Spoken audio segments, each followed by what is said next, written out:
Chapter 7.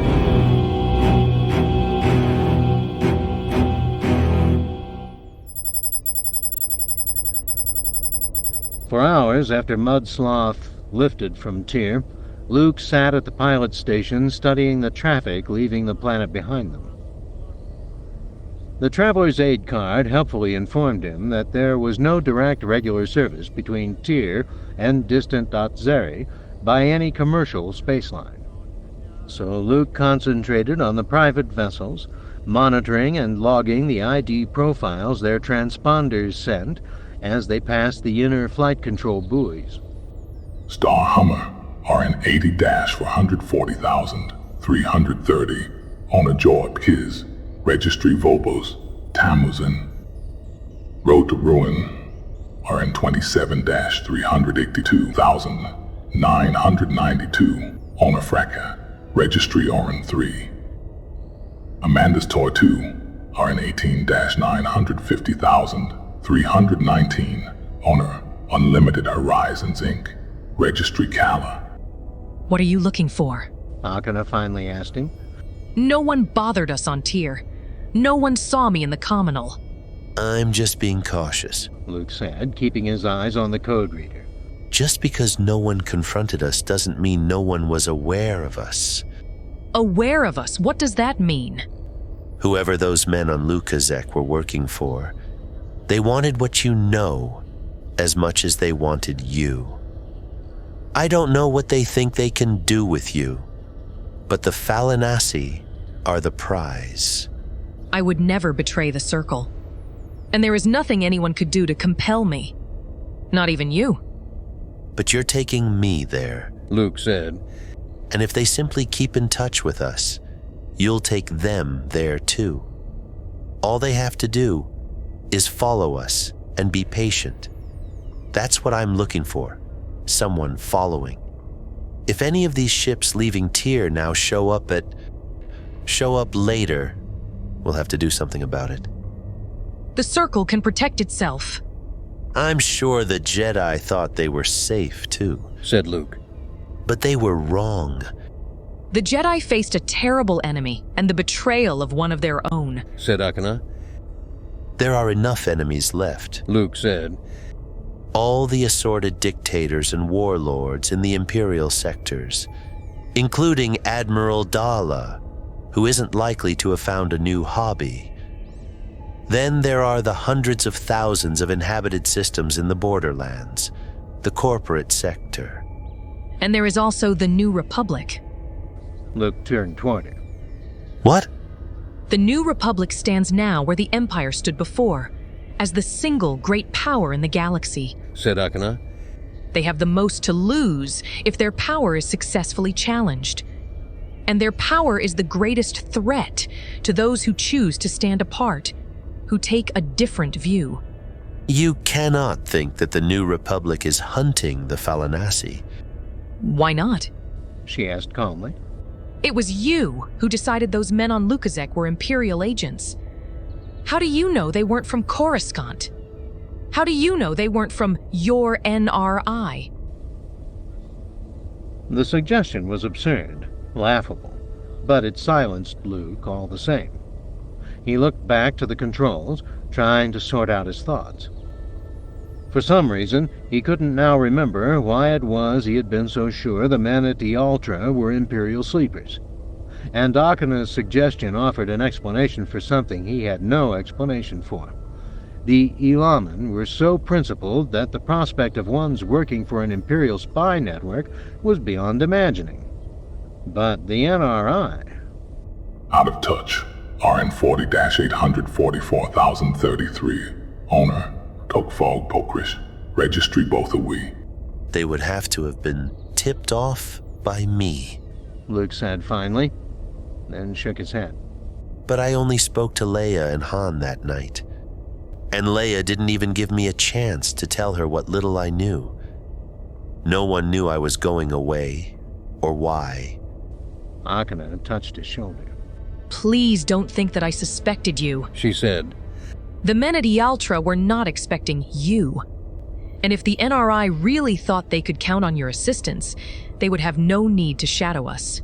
I don't know that anyone is shadowing us, Luke said. I just want to make sure that no one tries. And if they do try, that they don't succeed. We can jump out of here at any time if we need to. And before we make our final jump, I'm going to go over this ship from bow to baffles and make sure we didn't acquire a tracking device while we were parked on tier. I trust you to take the right precautions. I know you have as much at stake as I do, she said. Do you mind if I go lie down? I did not sleep well on the sky rail. Adela, RN32-439, owner Refketrel, registry Elam. Sure, Luke said. Go ahead. I'll call you if anything unexpected shows up. Akana squeezed his shoulder. Thank you. She said, and started to turn away. Akana, Yes? how much do you know about our destination? I know it's a free trader world, not much more. I didn't even know that much. Luke said, turning toward her. I'd like to query the Ministry of State Atlas on Coruscant and request a diplomatic backgrounder. You can do that? I think so. Luke said. I'd be using a point-to-point channel, not broadcasting, so no one else will be listening in. But they'll be listening in on Coruscant. Akana said. You might as well be announcing where we're going. Luke shook his head. I know what you just said, but I can't treat those people as the enemy. He said. But I could make a series of queries, so the one for Atsari is just one in a large crowd of queries. Would that make you feel more at ease? Do what you think is necessary. She said with a small, quick smile. There are risks in ignorance, too. Balance them against the risks of showing our hand. If you think the weight falls in favor of making the query, and you'll wait until we've jumped out from tier to do so, I won't question your decision.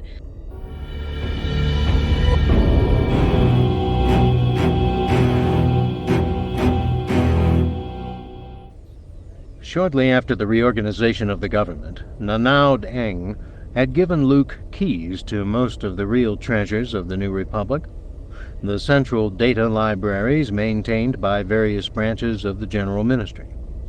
Thanks to Admiral Akbar's intervention, Luke also carried the highest grade security clearance held by any civilian. Between the two, Luke had, potentially, a great deal of information at his fingertips. But the access he had been granted was a courtesy, not a necessity. Luke's most urgent curiosities were in areas of little interest to bureaucracies, and he had never found reason to make much use of the favors extended him. But he found himself with reason now. So far, it seemed, his contribution to the expedition had been modest to the point of invisibility. Luke was completely dependent on Akana for information, and it was difficult to see what she needed from him. Companionship, perhaps, and a bit of piloting, but not protection. She was emphatic about that. She had offered him a gift of great value by coming to him, and had gone to some lengths to do so. Luke felt himself not only uncomfortably dependent, but also involuntarily in her debt, and he had little to offer to right the balance. But the lead on Star Morning gave him an opportunity to make himself more useful. If asked, he would have said that suspicion had no part in his decision to contact the New Republic Ship Registry under his military access code. Even though Akana had plucked their next destination from the current, a great deal of time had passed since the Falanasi had left Count Plath. The prospect of another Grian causing them to lose the trail was reason enough to follow up on his discovery. Still, Luke waited until Akana was asleep to open the hypercom link, and his reason for doing that wasn't entirely clear to him. True, he didn't want her to think he was checking up on her, but Luke was also aware that he didn't want to think he was checking up on her. He had to be able to trust her. Everything he had done, his very presence, was predicated on that. Ship registry. The adventurer had no secure entry touchpad, so Luke had to offer the voice codes. Authorization verified, said the registry clerk. Go ahead. I need a report pulled on a private vessel. The difference is, The comprehensive includes everything that's in all of the linked databases. Taxes, transfers, ports of call, whatever we have. On anything but a brand new ship, that can be quite a bit. comprehensive. Luke said. The ship is the Star Morning Tier Registry, owned by... I have it on my display, sir. Said the clerk. It takes up to an hour to pull a comprehensive. Would you like it forwarded to your current Hypercom identifier when it's ready, or held here for your next call? Forward it. Luke said. Very well, sir. Is there anything else? Luke looked back over his shoulder and extended his senses to confirm that Akana was asleep. Yes, He said on impulse. I'd like a comprehensive pulled on a skiff. A Verpine adventurer. Registration number NR80-109399. No name currently profiled. Owner and home port unknown. I have it, sir. Would you like this report forwarded with the other? No, Luke said. hold this one for me. Very well, sir. Is there anything else? No, Clear to close link. closing link. Luke said and reached for the controls. Then he wondered why what he had just done made him feel so unclean.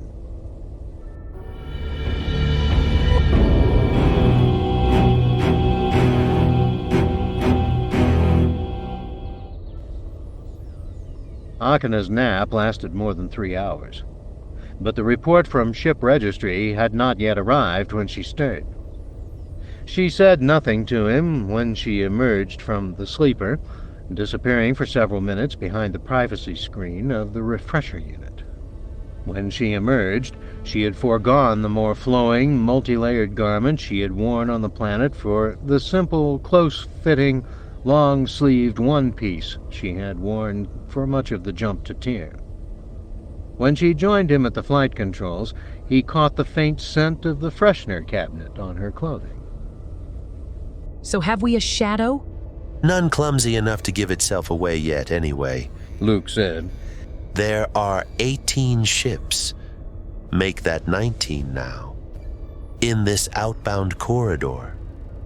In theory, they're all heading for the Folus Crossroads, or for Darep. In theory? Under free navigation rules, they don't have to file flight plans and announce their destinations. They just have to announce themselves as they leave here, and when they get there. Akana leaned forward to study the navigational display. How did you make it display those identifiers? When I was coming into Coruscant, all it showed me were those green bars. It didn't tell me what they were. The display options are on the command menus. But the basic display really tells you all you need, most of the time. Luke said. A green bar means a ship that is a safe distance away on a non-collision course. Yellow bar, a ship that's closer than the standard spacing, but not on a collision course. Red bar, something on an intercept course. Same rules for rocks, except the symbol is a circle, like that one. So any red symbols mean danger. Luke nodded. I'm sure this ship has some fairly obnoxious alarms and collision avoidance protocols. What if someone fired a missile at us? Would it show up as a red bar? Frowning, Luke considered. Probably as a circle, as though it were a fast-moving asteroidal body. Missiles don't send out recognition signals, and skiffs don't have threat recognition modules in their scanners. I have never been in a warship. Akana said. Tell me, how does this compare with the cockpit of a military spacecraft? Oh, worlds apart. Luke said. How exactly? Well, in a military ship, the automated systems are there to support the pilot. Most everything that matters is done with your hands on the controls. Luke said. A ship like this is designed to have the expert systems take over as much as possible to protect casual pilots from making mistakes. So there are more controls in a fighter. A lot more.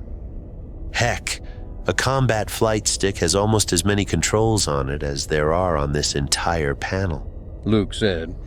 Most of what this ship will let you do by yourself is buried 3 levels deep in the command option displays. She nodded. Tell me, if we were pursued by a warship or intercepted by a fighter, how much could you do? Luke ran his fingers back through his hair. Less than you're probably hoping, He said.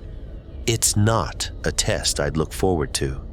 Not even with your reputation as a pilot? She's underpowered for real space, which means we can't run away.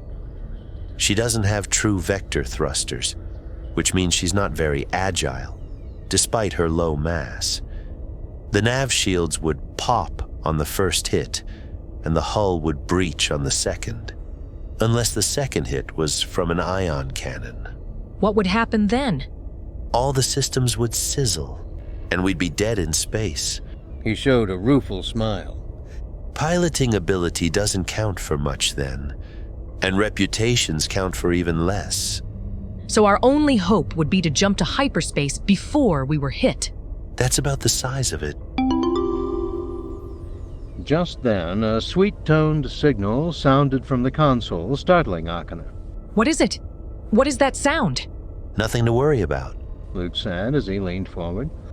Incoming hypercom file transmission. A report on the Star Morning. I requested it from Coruscant while you were napping. Her eyes flashed angrily. I asked you to wait until we jumped. You also asked me to use my judgment. Luke said. We can't do a quick jump and go if we're sitting out there somewhere waiting for a report to come in. And I thought this report might have information we'd want in hand before we commit to Etseri. We're already committed to Etseri, She said stiffly. That's where the scribing at Tyr told us to go. I want to look at the report. Luke said. The way I see it, the more information we have, the better. All it can do is mislead us. Akana said. I told you that we should leave no trail an outsider can follow. Another low-pitched tone signaled the end of the transmission. Then I'll count on you to keep me from getting lost. Luke said, bringing up the secondary display panel. You can look at this or not, but I have to. I never have liked making decisions in the dark.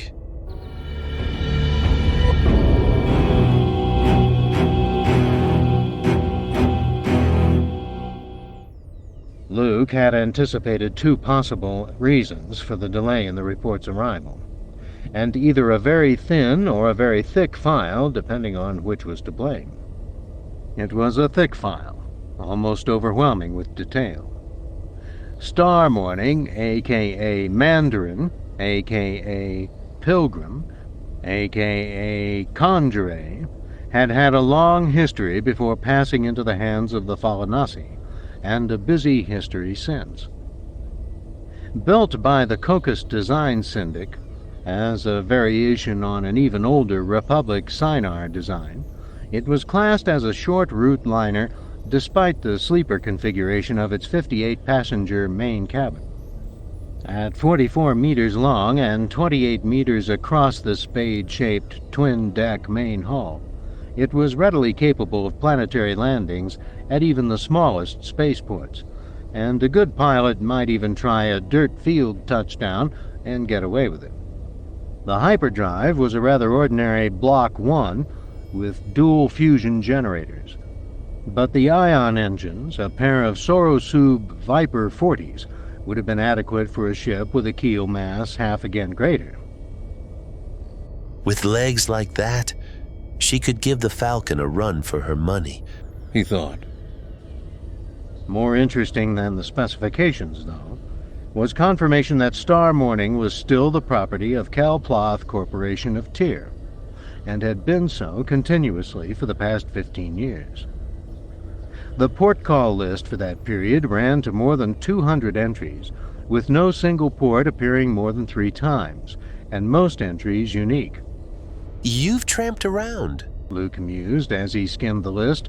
I haven't even heard of most of these places. The list was spotty, obviously incomplete.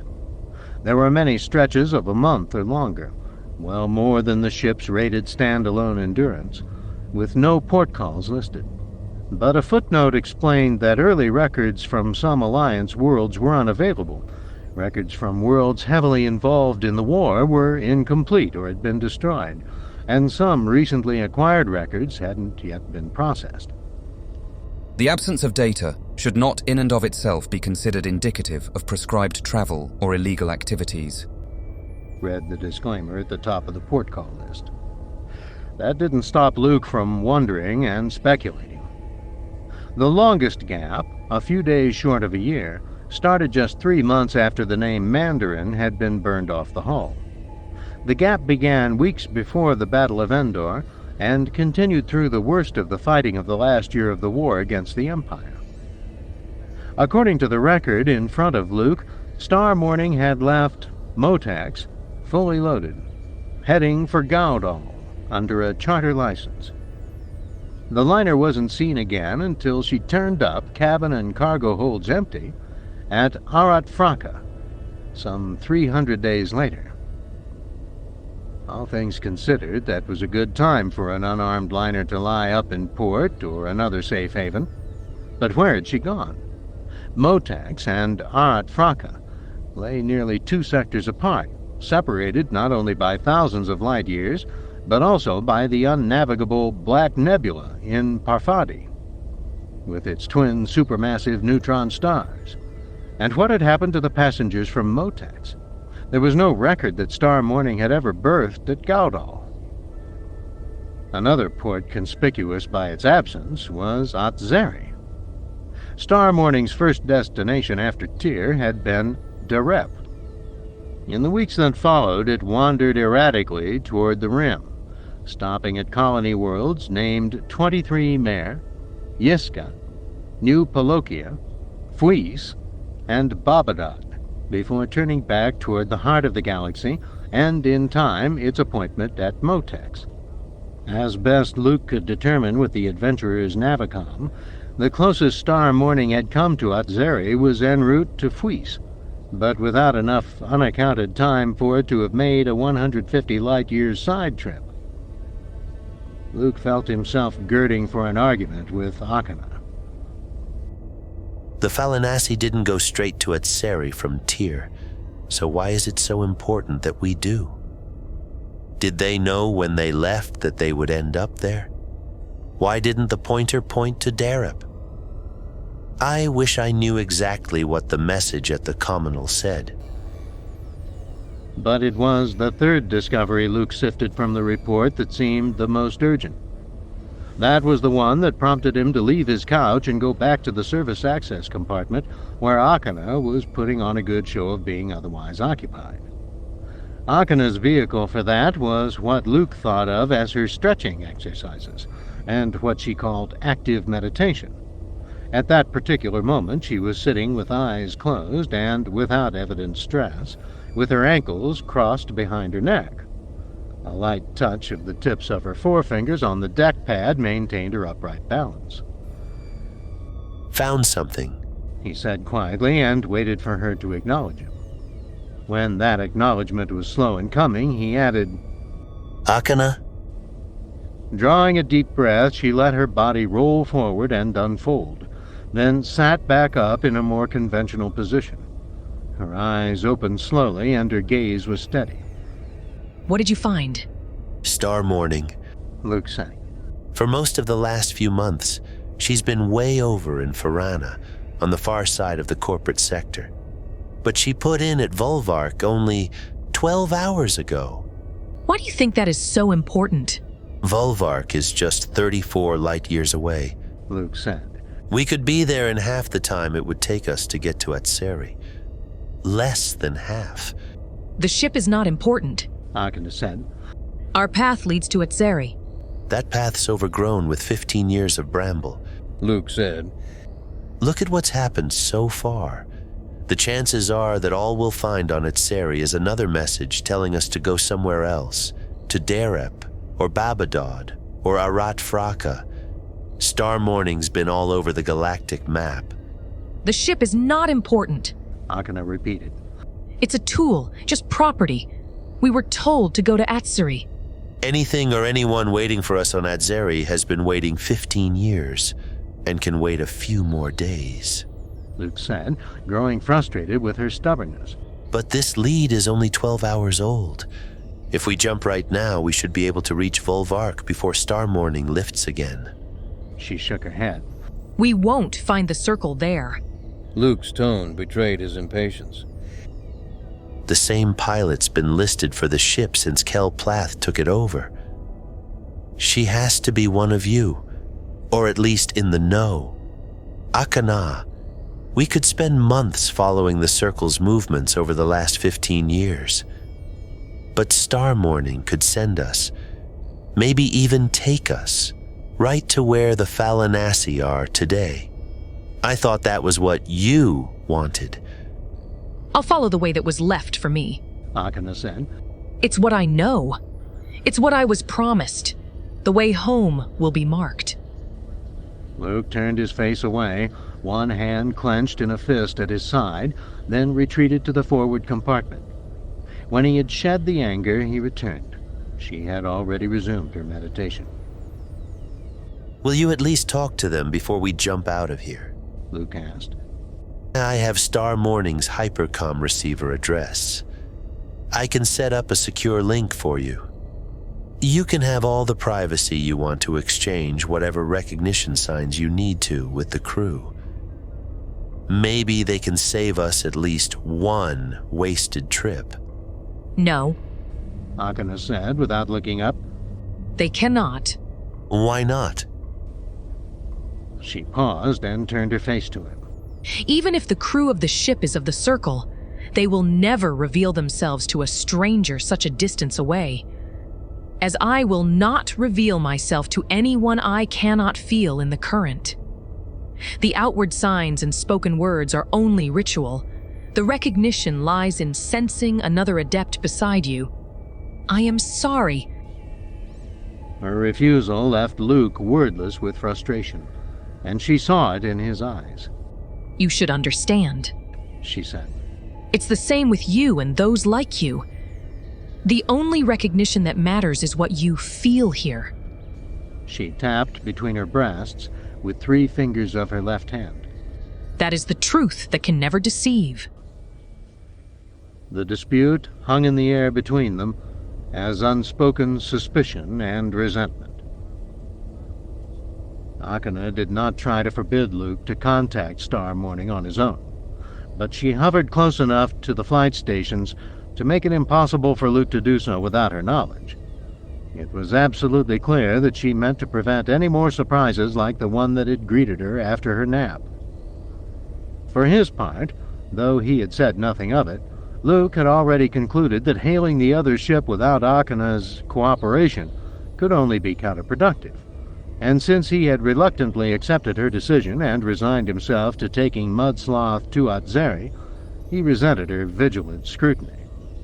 Her scrutiny also prevented Luke from collecting the report on the Mudsloth's history, which was surely ready for him in ship registry's pending queue.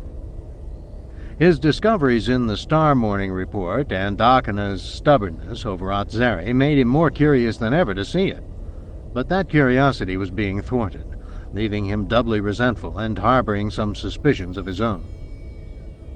When the time came to jump out from Tyr, Luke handled the details without announcing them to Akana, then climbed into the bunk to sleep through the short hop he had programmed. When he did, he purposefully left the Star Morning report open on the flight station's secondary display. Whether Akana was tempted by that invitation, he did not know. Opening wide his connection to the Force, Luke allowed the discordant emotions to bleed away, and he was asleep within minutes.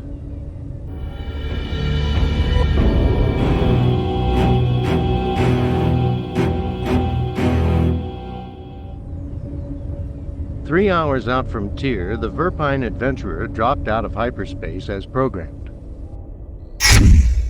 Climbing out of the bunk, Luke found a friendly smile for Akana, who managed a quick, somewhat tired smile in return. I'm going to query the Ministry of State now. unless you know some reason not to. Luke said, sliding into the pilot seat. No. She said. Do you need privacy? Luke shook his head and keyed the hypercom. Nothing secret here, just limited access. He tried another smile and found it still felt sincere. There's a shortage of privacy here anyway. It took only a few minutes to put in his requests, and the responses started coming back immediately. Luke chose not to mention that all 7 additional worlds for which he requested backgrounders were one-time ports of call for Star Morning. If she recognized the names from reading the report, she would know his reason. If not, it would never be an issue. I'm going to start my inspection, Luke said, standing. May I look at these files? Of course, Luke said. It's better if you do, in fact. As I said, no secrets. I'll be in earshot. Feel free to talk to me if you find something you think I should know. The interior inspection took nearly an hour. Beginning at the rear of the skiff's small service compartment, Luke systematically opened every removable panel and access door inside the ship, searching for anything that looked as if it might not belong. His examination turned up a clumsy retrofit to the water recycler that accounted for one of the adventurer's eccentricities, and half a dozen lost objects of the slip-through-the-cracks variety, but nothing more. I don't understand why the spaceport wouldn't allow service work in the parking area, Akana said when he rejoined her. Probably protecting the interests of the ship services licensee. Have to keep those maintenance bays full, you know. Luke gestured toward the displays. Interesting reading? There's no flight control zone at Atseri, she said.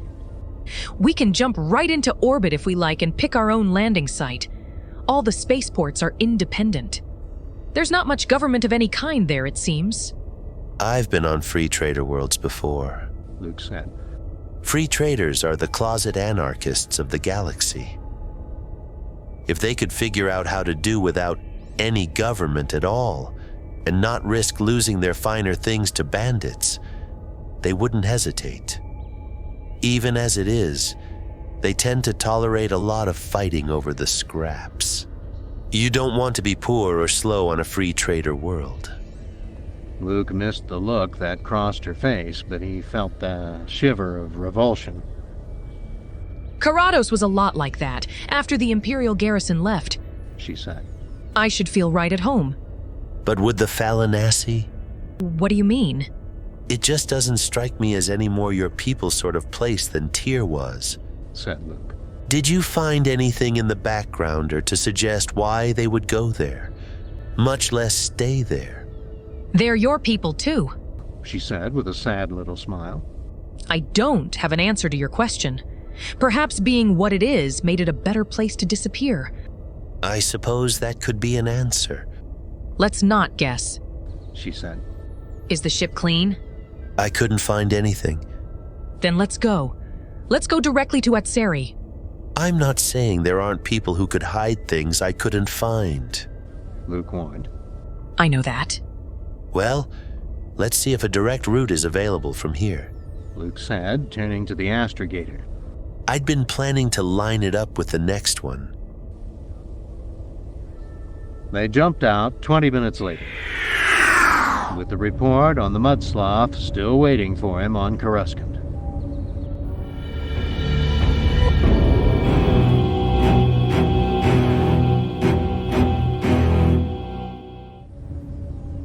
The skiff had a way of getting smaller the longer they were in it, and the recent tensions had accelerated the process. As soon as they were on their way to Atseri, Akana and Luke resumed sleeping in shifts.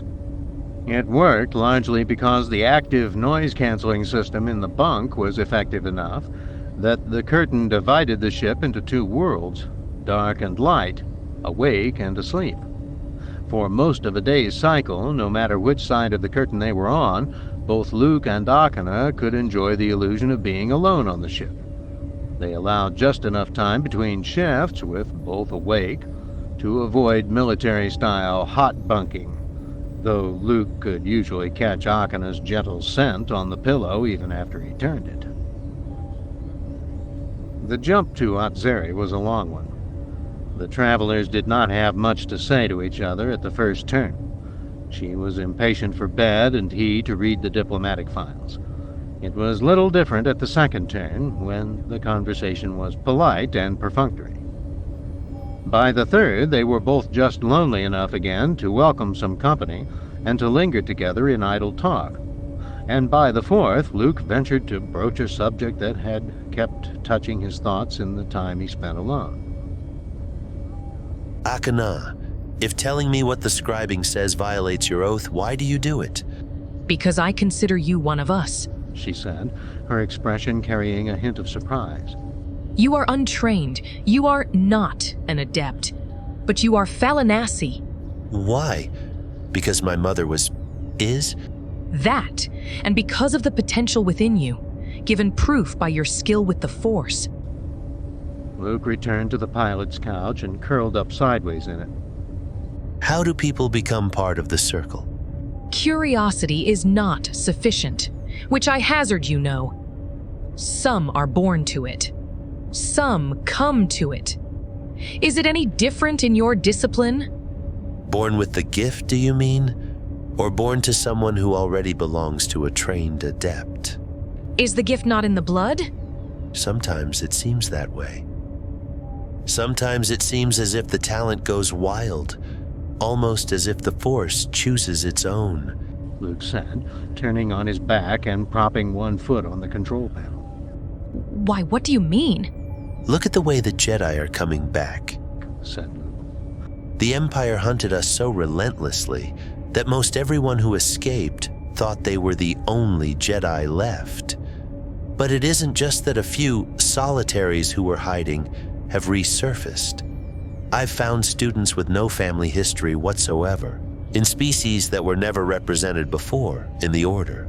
Some of your number may have been adventurous travelers, said Akana.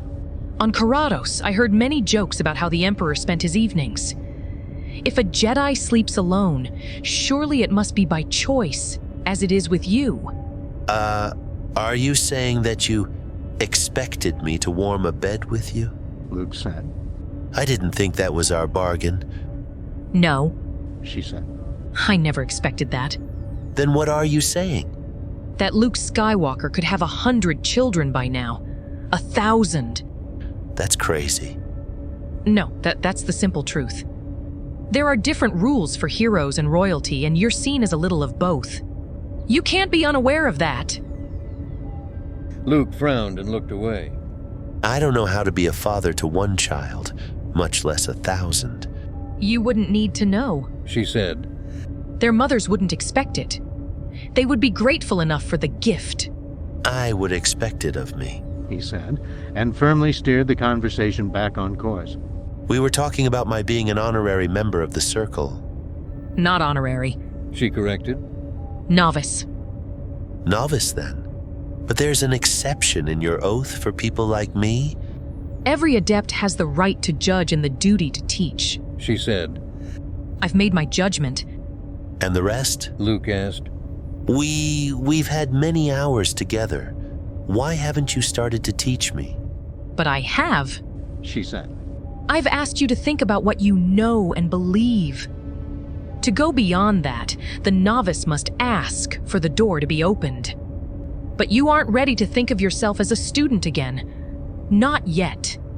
You run too well and easily to go back to crawling. No, Luke said, shaking his head. To be a Jedi is to be a seeker. A Jedi is always learning. It's only on the dark side that one becomes obsessed with knowing and impressed with doing. There's a touch of the dark side, Akana said slowly, in the way you cling to the privilege of killing and resist the teaching I've offered you. A hint of a mind that is settled on answers and resents being challenged with new questions. Luke toyed with the lacing on his long shirt as he considered her words. You may be right, he said finally. I found the Force at a time when what I needed was power. I wanted a weapon to protect my friends, not enlightenment. I was thinking of war against the Empire, not peace with the universe. Perhaps something of that lingers in how I see myself. I'll think on it. Good, she said. Your words give me hope, and hope is the beginning of everything worthwhile. Luke sat up and turned toward her. Akana, I do want you to teach me, he said. I want to learn to read scribing. You were able to help me see it. Can you teach me to see it without your help? Yes, but that isn't the first lesson, she said. That will come later. Don't you think there's reason enough to change the curriculum? What reason? Insurance, Luke said. If we're going to follow your way, the marked way to the circle, finding and reading the signs left in the current is crucial. But if only one of us can read them... I won't miss any signs. Akana said, shaking her head. Or misread them. What if we become separated? You said that in your mind, I'm Falanasi. If that's so, then these signs are meant for me as well. Commitment must be based on more than need, Akana said. I'm sorry. The time isn't right for what you ask. Luke frowned. Are you afraid that I'll go off and try to finish this journey without you? No. Said Akana. Would you allow your student's impatience to dictate the sequence and timing of his instruction? Would you give him the secret that could most compromise you before he had affirmed the principles that most define you? Do you want me to take the oaths of the circle as well? Yes, she said. but only when you're ready, and you are not ready. And only for the right reason. And this is not the right reason. Then how can I give you the assurances you want? How do I show you that I'm ready? Choose to leave your weapon behind when we land at Atseri. She said. If you do that, you will have shown me something. That would be a beginning. Resting his elbows on his knees, Luke pressed a fist into a cupped hand and stared down over it at the deck. I'll have to think about that also, he said finally, standing. If I do it, I want it to be for the right reason, not just to pay a tutor for my next lesson. She smiled warmly. I knew I was right about you, she said. You will be welcomed by the circle when the time comes. He nodded, lips pressed together, as he edged between the couches and toward the bunk. But his face must have said something more to her, for she stood and called after him. Are you having doubts about me, Luke? Luke paused, one foot in the bunk's step-up, and looked back. There are things I don't understand, and things I wonder about, he said. Is that the same as having doubts? I don't know. It is, she said. Why don't you ever ask me about these things? I'm not afraid of your questions. Are you afraid of my answers? Hardly that. Of giving offense with your curiosity, then? Perhaps. I'm not easily offended. Ask me something now, and perhaps there will be one less mystery to trouble your sleep. Luke turned toward her, bringing both feet back to the deck. All right, he said. How is it you came to buy this ship? Why didn't you go to Lukaszek when you'd saved the price of passage? That had to be far less than the price you paid for this ship. It seems you could have gone there years ago. I don't understand why you didn't. I almost did 6 years ago, she said, with a wistful smile. I had the price of passage, as you say. I could have gotten myself to Yaltra. The temptation was almost beyond resisting. Luke gestured with one hand. And? If I had gone, I would have been trapped there, she said. I would have been on Lukaszek, yes, but I would have been poor again. On Karados, at least. There were busy ports, and I knew how to earn enough to keep some. You saw Lukaszek. There's not enough wealth there to take by theft or marriage, much less by honest work. So you waited. There was really no choice, Akana said. I realized I needed to buy myself more than passage off Karados. I needed to buy myself freedom from ever living like that again. I have nothing but this ship, Luke, and a few credits. But I have this ship. Though with your prerequisites as a hero, you may not understand how much that means to me. No, Luke said. I understand. I remember what it felt like to be trapped on Tatooine. Then have I answered your question? Do you understand now? Luke nodded. All except for this. When you finally got the ship, why did you come for me first? Why Coruscant and not Lukaszek? Because when I dreamed of returning to Ealtra, you were always there. Akana said gently. Which puzzled me until I realized what it meant, that I was supposed to take you with me. That I was to bring you to the Circle. That you belong there. Almost to his surprise, though not to his displeasure, Luke found that he believed her answers. They had the simple directness of emotional truth. But for some reason they did not make it any easier for him to sleep.